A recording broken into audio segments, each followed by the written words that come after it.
Anyway, it's not his fault. I will begin with a word of prayer.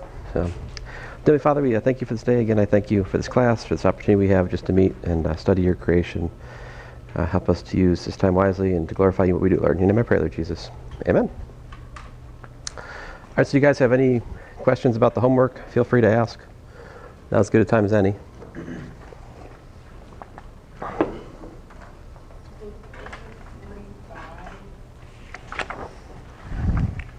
Number 45.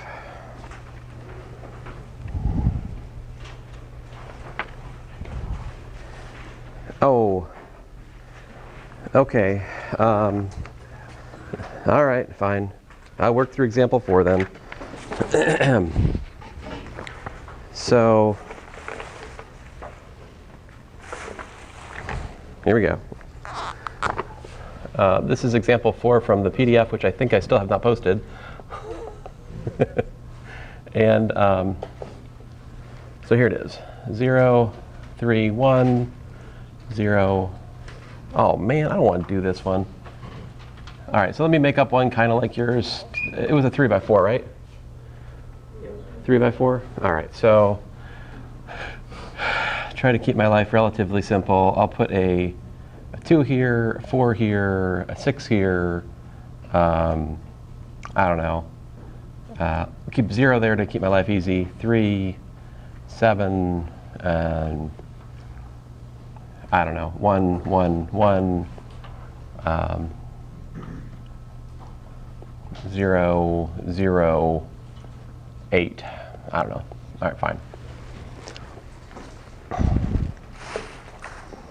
So you guys, you start working on that, and I'm gonna just take a second here to double check my work.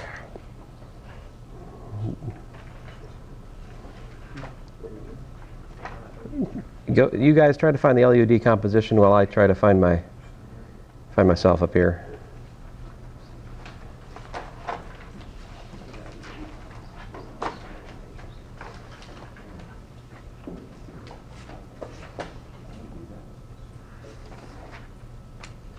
I mean, this one is more or less the same size as that problem, right, Taryn? Yeah. What do I got here? 2, 0, 1, 0, 4, 3, 1, 0, 6, 7, 1, 8. Let's see here. If we have our if we got our act together, we can. Well, 8 operations to get to the RURF here, but we shouldn't need 8 operations to get to the LU decomposition. All right, so I'm going to go ahead and do multiple moves at once to save myself some writing. So first of all, row 2 minus 2 row 1, row 3 minus 3 row 1. That's going to be my opening move. Row 1 is unaltered. Row 2, I swept out, I got zeros there. Nothing happens to this or to that because I put a 0 to keep me kind to myself up there. So I got a -1, I got a -2, nothing happens. All right, great. So at this point, yep. Don't you need to replace the zeros in column 1 with? Oh yes. Thank you. I've forgotten where I am. We are at LU. We must do the LU decomposition. All right, so we put a 2 there, and we put a 3 there. Okay?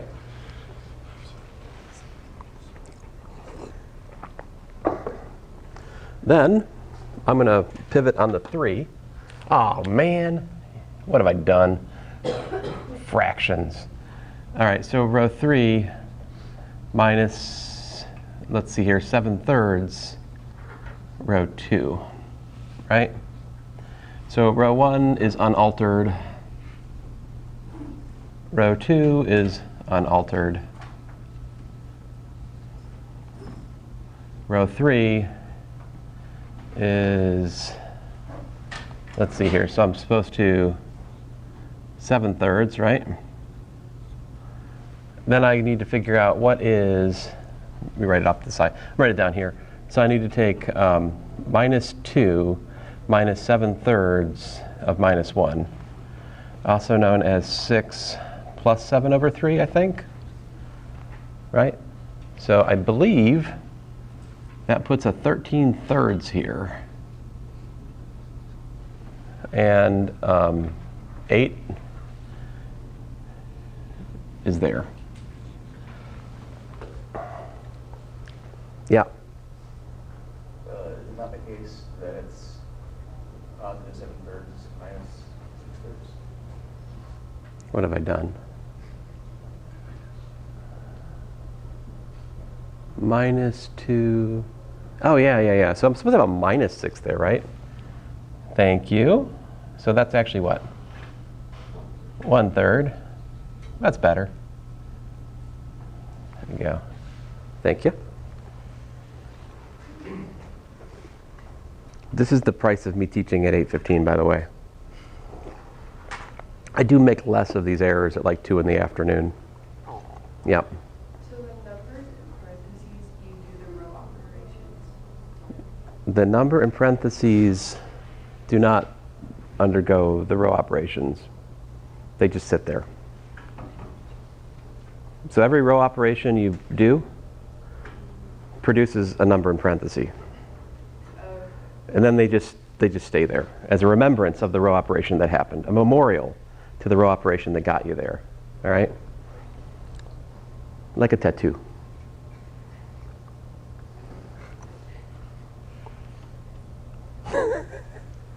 I used to put in my syllabus that if you get like a mathematical tattoo, you could get bonus points. That used to be in there. Then the university took over the syllabus. It's no fun anymore. Stupid boilerplate policies. It's not interesting.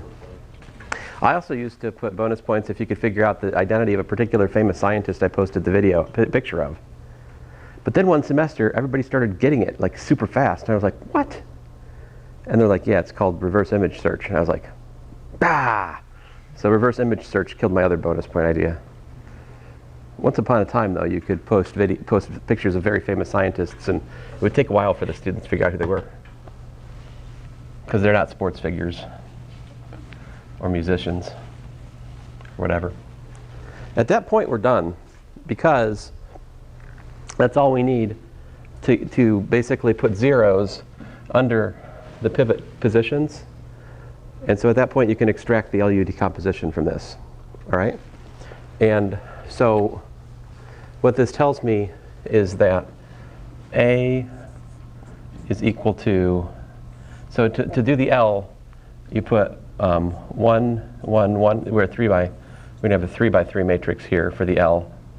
And we put the 2, the 3, the 7/3, like so. Zero's up here. All right?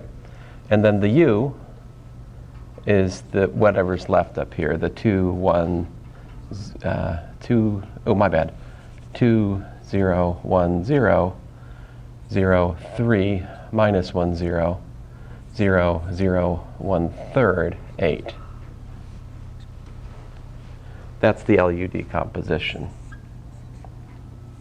And it's just this simple, provided that there's no permutation involved. Sadly, I have not had time since we last met to fix the error of my ways. I will hopefully do that this weekend and post a video about the magic of the P permutation, how that goes. There's a method, I'm sure. That method's not required for the test. At most, that would be bonus if it was to appear on the test next week. LU decomposition, on the other hand, is pretty simple, and I think we can all do it. And we should also be able to use it. Now let's check myself though, right? Like you can multiply, right? Multiply gives me 2, 4, 6, bop, bop, bop. Next one, I get 0, 3, 7, 0, 3, 7. I get 1, I get, 2 minus 1 is 1, yay. And then I get 3, let's see, how's that go? 3 minus 7 plus 8. 3 minus 7 plus 8, what's that? 4? What? Wait, I did that wrong. Please tell me I'm wrong. I want 1, 1, 1. So what 3? Oh, wait a minute. 3 minus, I'm bad. 3 minus 7/3, right? Plus 1/3, what's that? That's 1. Yeah, because that's 3 minus 6/3, which is 3 minus 2, otherwise known as 1. And then finally we get 0.008 from the last one. So it checks. Okay? All right, so then like what's the point of this? Well, one of the points is if you were up against a system, for example, like, let's say, well, let me write it symbolically. So if you're solving AX equals to B, right? Then part of the reason that this is interesting is then it instead becomes the problem LUX equals to B, right? But then we can make a substitution. See, we can say, oh, well, we're just going to call that thing Y. And so what we got is LY equals to B. But LY equals to B is very simple to solve because it's a triangular system, which in this case we can solve by forward substitution, solving the first variable first, and then we can get the second and the third easily. And then once you're done solving that, you can take that and solve that, and then you solve the also triangular system UX equals to Y. And then that would be the solution to the original problem. So instead of solving a possibly complicated system, you solve two easier systems in tandem. This becomes more interesting for like larger systems where you've got more, more equations. Does that help, Derek? Okay. Again, my apologies about the P thing last time. I'll try to fix it in a video this weekend. But other questions about the mission? I had a request for one other problem, so let me do that before I forget.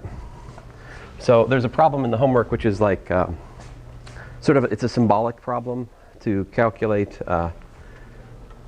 something with blocks. Oh, by the way, there is another interesting application to the LU decomposition as it relates to electrical engineering in lay in terms of like designing a circuit which does a particular thing, and it's pretty interesting. So there's like a way of using the knowledge of the LU decomposition to design circuits. If you're an electrical engineer, make sure you read that page. It's interesting. If you're not an electrical engineer, feel free to ignore. I know those words are hurtful to you. Let's see here, I'm just kidding. I guess I'm kidding.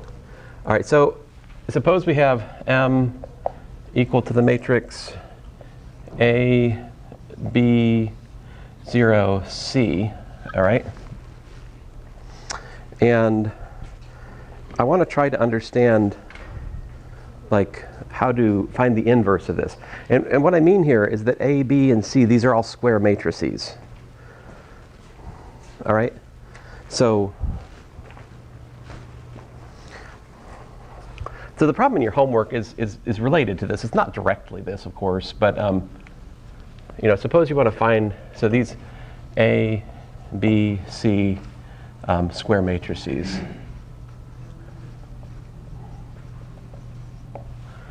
And I want to let M inverse equal, for lack of imagination, let it be D, E, F, G, all right?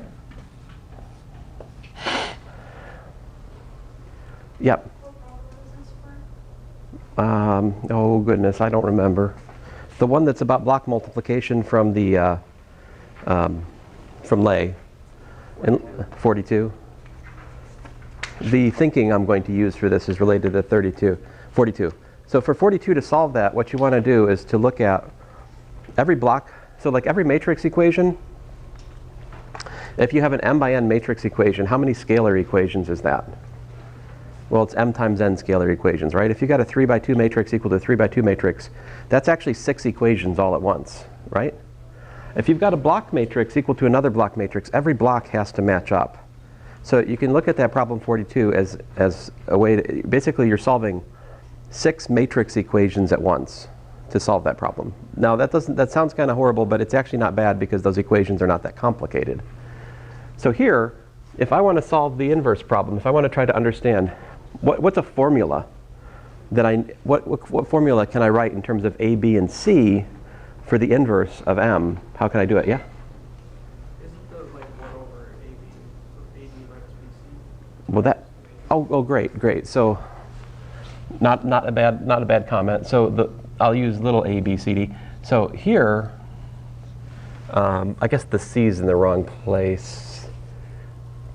Tell you what, so that we can make the analogy more easily, I'll put the d here and the c here, just so we can kind of keep this in mind. But yeah, the formula for the 2 by 2 matrix, which you should use whenever you have a chance,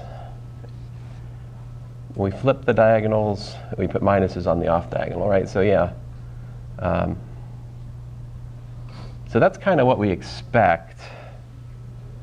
But keep in mind here, A, B, C, D are numbers, right? That's not a hashtag, that's a number. To be clear, there are no hashtags in this class. So we're clear. Are we clear? Okay, good. So that's kind of the formula I maybe expect to find. But the matrices, big A, big B, big C, big D, these are matrices. They may not commute. There may be some place where we commuted the numbers in the derivation of that formula, which we're ignoring in the statement of the formula. So we can't just write that down. We need to work it out. So what's the condition for MM in? So we need what? M inverse to equal the identity matrix, right? And so that identity matrix we can look at in terms of blocks, right? It's really I, like that, and zeros. So if we had, if we had A was like n by n, and we had C was in m by m, then if you want me to get, more fussy here, this is n as in nenu, and this is m as in mommy. And those zero blocks are like n by m and m by n, I believe. And altogether, M is a n plus m by n plus m matrix. Okay? So if that's the situation, well, let's block multiply. Block multiply, it's very unexciting. It is literally just the multiplication you've already done, but with keeping letters in order. Because matrix multiplication does not commute, so the block multiples of the blocks do not commute. So we have to mind the order. So what we got here is AD plus BF and 0D plus CF and AE plus BG and 0E plus CG.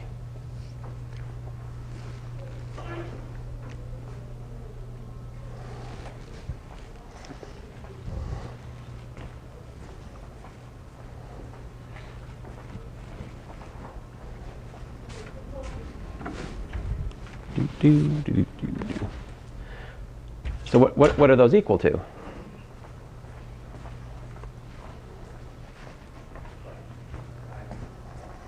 Right. So this is equal to I, 0, 0I. I'm going to drop the subscripts. So what we got then is we've got 4 equations to deal with, right? We've got AD plus BF equals to identity matrix. We've got AE plus BG equals to 0. We've got, and let me drop the 0 here, right? So we got CF equals to 0. And what else we got? CG equal to what? Equal to the identity matrix.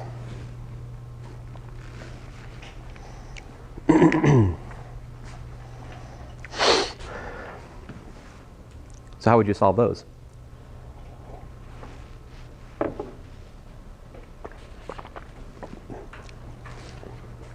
I don't know. When I wrote the notes up, I had to think about it. I think it took me like a half hour to think through this example the first time I did it. It wasn't entirely easy. This is actually example 2.8.16 on page 58 of the notes. So I have the answer there if I want to cheat. I want to try to think through it with you guys right now. Hopefully I don't get stuck. Oh, I was like, where's my phone? Oh, here it is. Duh. All right, so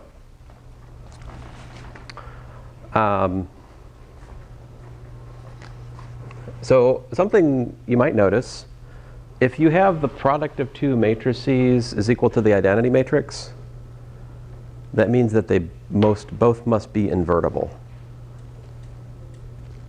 If you had that either C or G was not invertible, then this would give you a contradiction. So that becomes much easier to prove with some technology we're going to learn right after test 1. But trust me when I tell you this theorem, this equation right here implies both C and G must be invertible. All right? So this says C and G must be invertible. So, hey, if that's the case, apparently we can just put G equal to C inverse. 1 down. See, our goal is to find formulas, in this case, for D, E, F, and G, right? That make sense? All right, if that's the case, if C is invertible, then what does CF equal to 0 tell you? C inverse CF equals to 0, right? Which tells me F is equal to 0. 2 down, 2 more to go, right? Because now we found out that M inverse, just to keep score here, M inverse equals what? Apparently, F is 0. And we just figured out that G is C inverse. So there we go.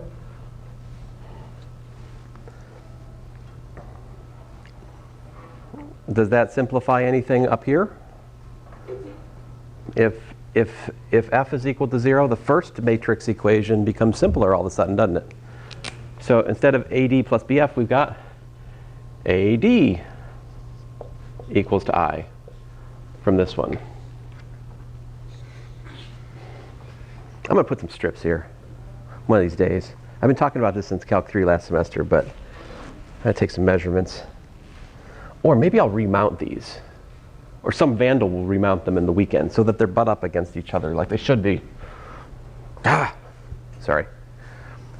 I know it bothers me more than you guys. But again, by the logic, which we could prove it. It'd take 10 minutes. But AD being equal to I forces these both to be invertible. All right? So need A inverse and D inverse to exist. More to the point, D is apparently equal to A inverse.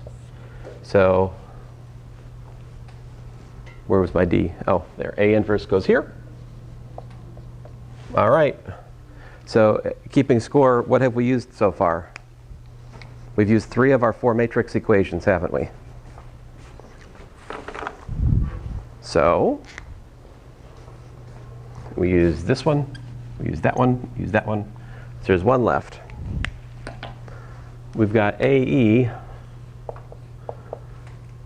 plus BG equals to 0. We don't know yet. We need the formula for, what are we missing? E. So solve for E. How do you do that?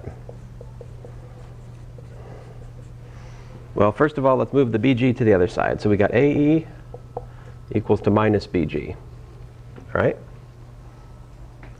And then I multiply on the left by A inverse. I get E is equal to minus A inverse BG. But what was G equal to? C inverse. So this is actually minus A inverse B C inverse. And so there's what goes up here. Minus A inverse B C inverse. And there you go. That would be the formula for how to invert a block matrix where you've got the lower block being 0 and the upper 3 being non-zero.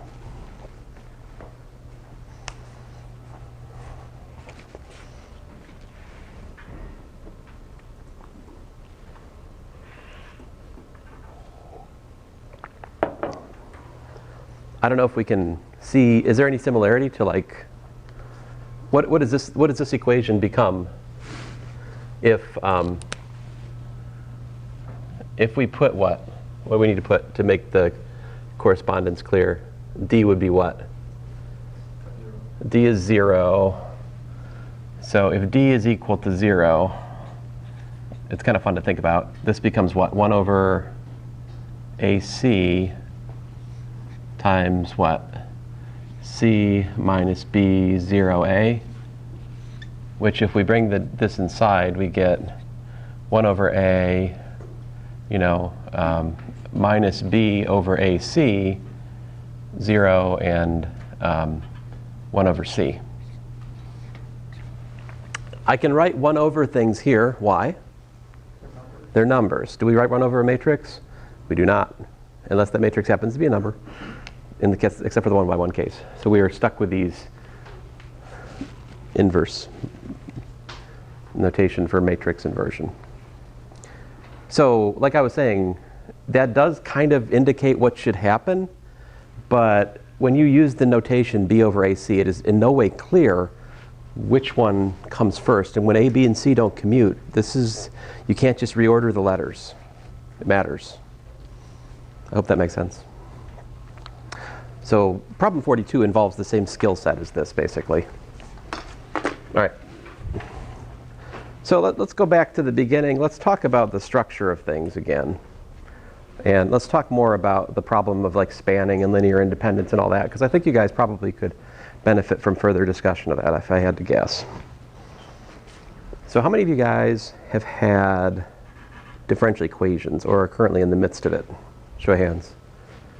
Okay, so you guys have had a discussion about, say, homogeneous solutions and non-homogeneous solutions, right? Or you have a differential equation, right? And you talk about the particular solution or the complementary solution. Sometimes that language is used, right?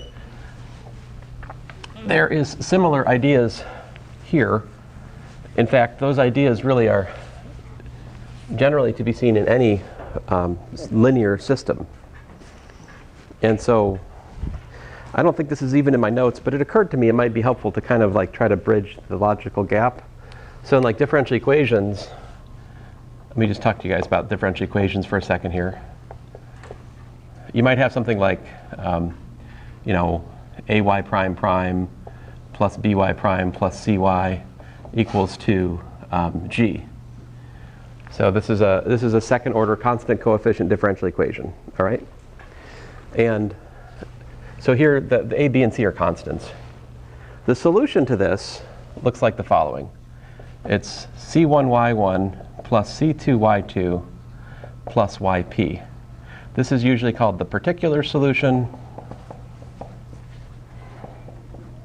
And it's the only thing that's actually a solution to the problem. The particular solution, it has ayp prime prime plus byp prime plus cyp equals to g. This g is usually called the forcing function, also known as the inhomogeneous term. Why is that?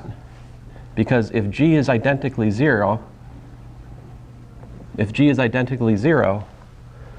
then it's a homogeneous differential equation. Sound familiar? Just like for us, if b is identically 0, well, b is not a function for us, it's a vector, right? So if b is equal to 0, it's a homogeneous system. So yp actually solves the actual given differential equation, whereas the y1 and y2 are solutions to a corresponding homogeneous equation. So technically speaking, y1 and y2, let me just use an I, are not actually solutions to the differential equations. They're solutions to the corresponding homogeneous equation, all right? But the theory of differential equations says what? It says that the solution set has the form that the solution is a linear combination of the homogeneous solutions, all right? And they have to be linearly independent in a sense which I won't define in here. And then you add this specific particular solution. That's the structure of the solution set in differential equations for this very important problem, right? This is like springs or RLC circuits. So many things fit into this particular differential equation, this example. So as we're solving, AX equals to B, right? Where A is a M by M, M equations, N unknowns, right? So here, M equations and N unknowns. What happens is something very similar. Our solution has the following form. X is equal to C1V1 plus C2V2 plus dot dot dot dot plus CKVK. Oh, maybe I shouldn't say K. I should say C nu V nu plus, well, we could call it VP, where the null space of A is the span of V1, V2, dot, dot, dot, dot, dot, V nu. Here nu equals the nullity of A, which is the dimension of the null space.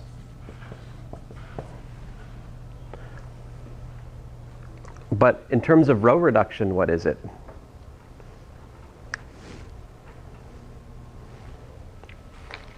And then how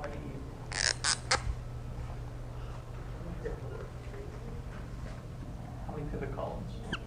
Right idea. How many non-pivots?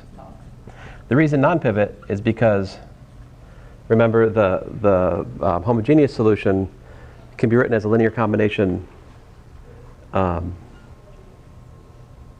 let me just say it more to the point. The homogeneous solution can be written in terms of the free parameters. And how many free parameters are there? There are as many non-pivot columns as there are free parameters. Every pivot column, those parameters are dependent on the non-pivot columns. Now VP here satisfies that. So VP is an honest-to-goodness solution to the given linear equation. All right? All of these ones, V1, V2, V nu, those are solutions to the corresponding homogeneous equation. It's the exact same structure as in differential equations, though, you see. To solve the non-homogeneous problem, you first solve the homogeneous problem, and then simply add a particular solution to get the general solution. The general solution just means the solution which covers all possible contingencies. Another theorem, which I already gave you guys a homework problem on, is this. I didn't say it this way. I said if VP1 and VP2 are both solutions to AX equals to B, then VP1 minus VP2 is an element of the null space of A. The difference of two particular solutions is actually a homogeneous solution. Do you guys remember that homework problem? It's just like this, right? A times VP1 minus VP2 is A VP1 minus A VP2, which is B minus B, which is 0. Therefore, VP1 minus VP2 is a vector, which when you multiply by A, gives you 0. It's a homogeneous solution. Does that make sense? But this is what to expect. This is the structure of the solution set in general. All right?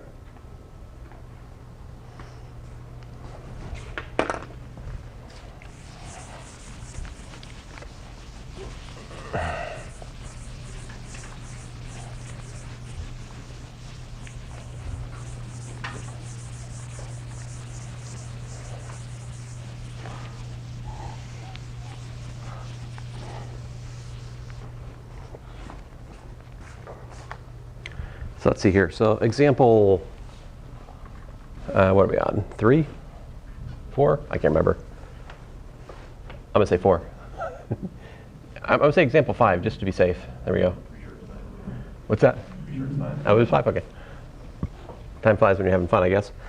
All right, so suppose we've got the equation with augmented coefficient matrix, 1, 2, 3, 0, 1, 1, and I don't know. Let's see here. 1, 3, 4, minus 1, minus 1, minus 2, and then finally, just to keep things simple, 0, 0, 6. All right, and then let's throw in a homogeneous term.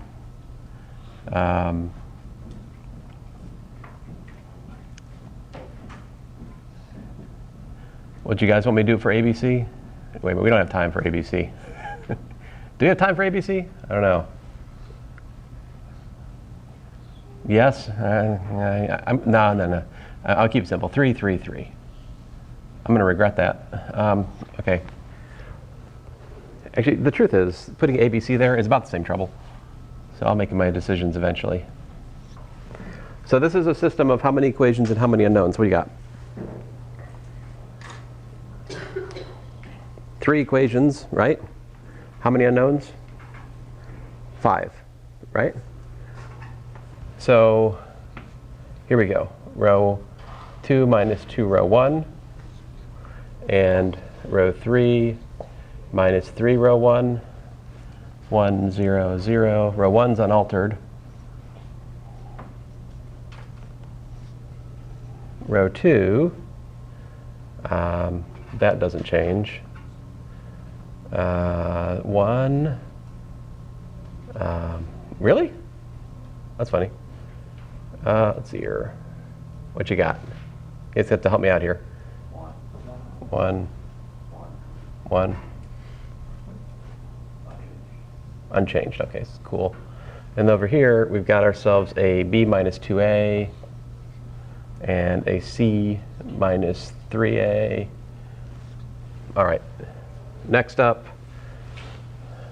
row 3 minus row 2. 1, 0, 1, minus 1, 0. 0, 1, 1, 1, 0. 0, 0, 0? No, 0? Okay. 6, all right. And over here we got ourselves an a b minus 2a, and a what? Oh, c minus 3a minus parentheses are your friend, b minus 2a, like so. Let's see here. Finishing blow. We can do basic. I just need to get rid of this one. Wait a minute. No, wait.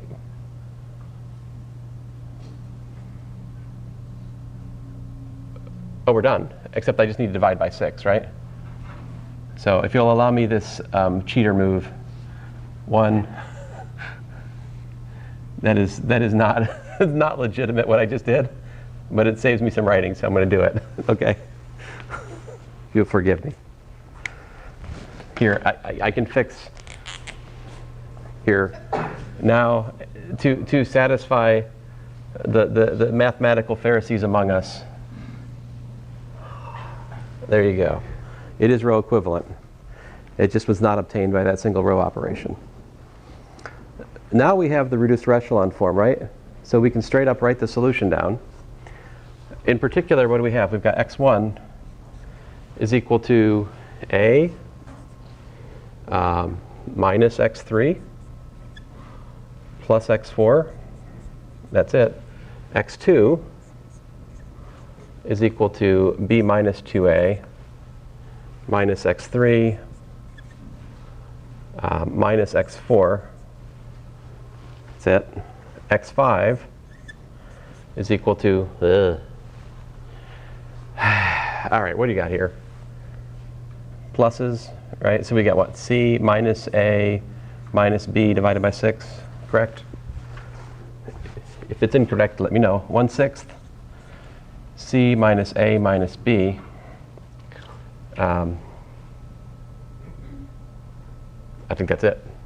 There's no parameter for x5, right? And then what are the free parameters here? x3 and x4 are free. That makes sense if you think about it, because we have 3 equations but 5 unknowns. The 3 equations are not redundant, right? We didn't end up with a row of 0, so there are genuinely 3 independent equations. So the number of parameters should be 2. All right. So my solution then looks like what?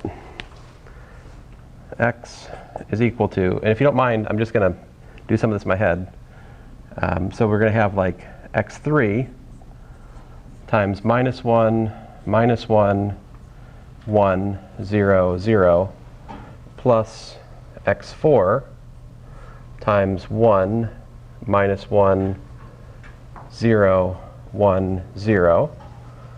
And then you've got plus a, b minus 2a, and 1/6 c minus a minus b.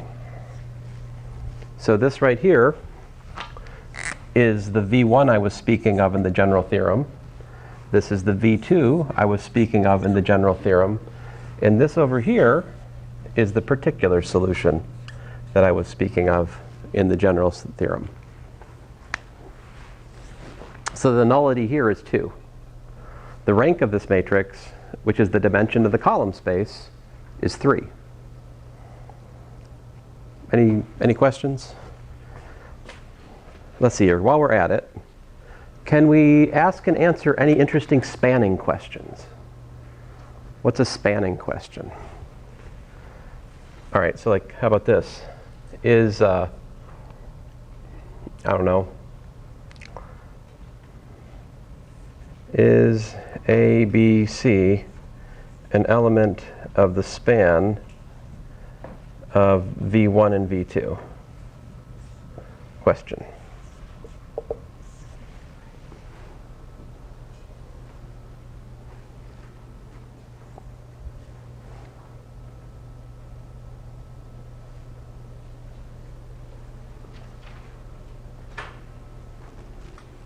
What do you guys think?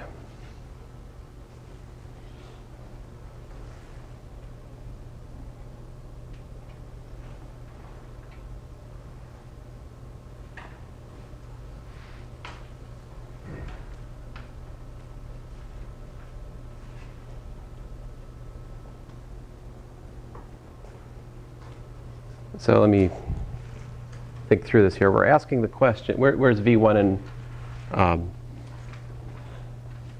oh, wait a minute. That doesn't even make sense. Well, answer?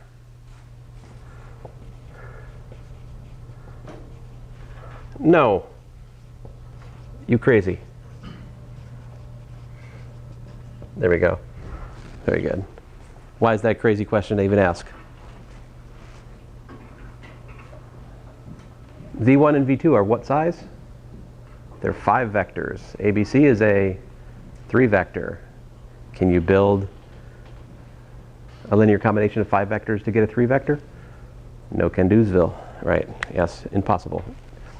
How about this? A more interesting question might be, is ABC an element of, say, the span of, I don't know, 1, 2, 3, and like, let's see here, tend to do my 0, 1, 1. There's a more interesting question. Question number 2. If I ask a question like the first question on the test, you should be like, yay, thank you. The answer is no. You should have double-checked this test before you printed it. You know, like, thank you, sir. This question will be omitted, and the points will be mine. Hooray! How about this one, though? A more reasonable question.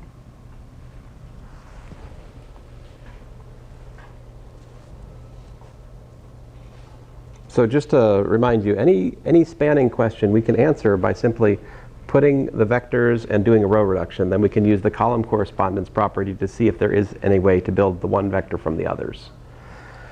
So like here, 1, 2, 3, and 0, 1, 1, those are exactly this guy and this one, right? Which it turns out are corresponding to this one and this one, right? They are the pivot columns. But thankfully, I put ABC right here, right? So we can study this guy over here, right? So when is it the case that this is a linear combination of these first two? Because the column correspondence property says that that will only be the case when the former is the case. When the last column, the sixth column, can be built as a linear combination of the first two. When can you build the sixth column here as a linear combination of the first two? What do you need? You're adding 0 and 0 here, multiplied by constants, right? C1 plus this plus C2 times that. It has to give you 0 here. So a necessary condition is that what? Only if what? C minus A minus B is equal to 0. That's right. Otherwise, no. It's not in the span.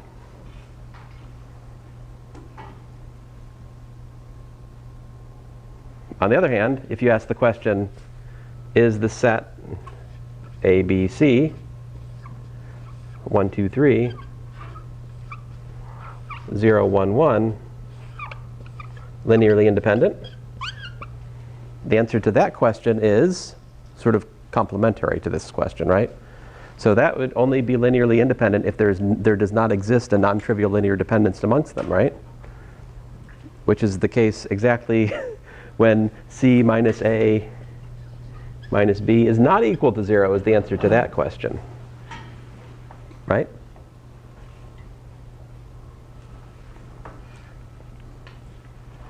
So you should think about these things. This is something that would be on the test that you need to try to understand, like the column correspondence property, and also what we mean by span and linear independence. All right, those are the kind of big theoretical checkboxes that we have for the next test.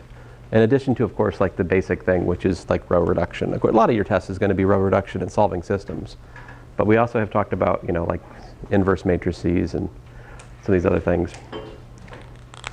Any questions? Hey, let me give you guys a hint for that one problem, because I don't want any of you to suffer unjustly. So what is it?